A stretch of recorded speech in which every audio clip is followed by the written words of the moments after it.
tumawag sa akin niya. Opo. Buti po nakarating kayo. Galing na ako sa kabilang bayan. Ikaw po mo kayo dito. So, uy, salamat.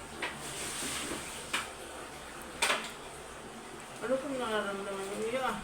Eh, masakit po kasi yung tiyan ko eh. Tapos, Nagkakit yung ulo ko, tapos parang pinakapos po ako ng hinihinga. ba't di ka nag-hospital? Wala po kasi kami pera eh. Kaya pinatawag ko na lang po kayo. Hindi ako nang bala. Sige. Hindi lang ha. Kukunin ko lang ang aking mga gamot. Ay, Diyos ko. Yung batang to. Bakit ano bang nangyari? Hindi ko nga po alam, nakipagsayawan lang po ako sa kabilang bayan, tapos ganito na po nangyari sa akin. Sige, sige. Hanggang ko na lang. Meron pa nga, tingnan natin kung anong-ano. Tingnan natin kung may sakit sa ulo. Opo.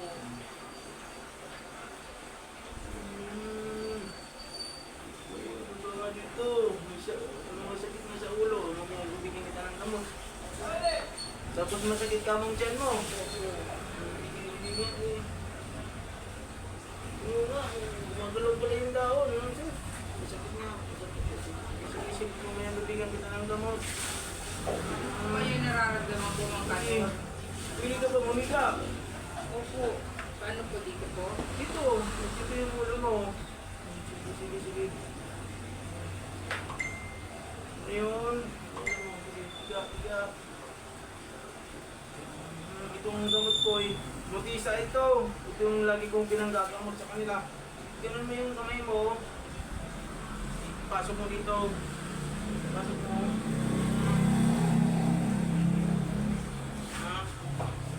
Pumikit ka lang.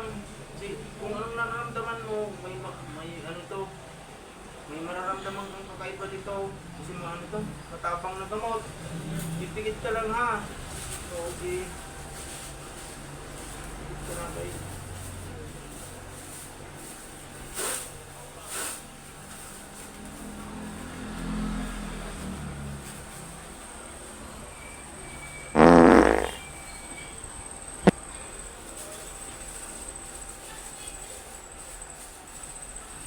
Huwag ka lang gagalaw ha.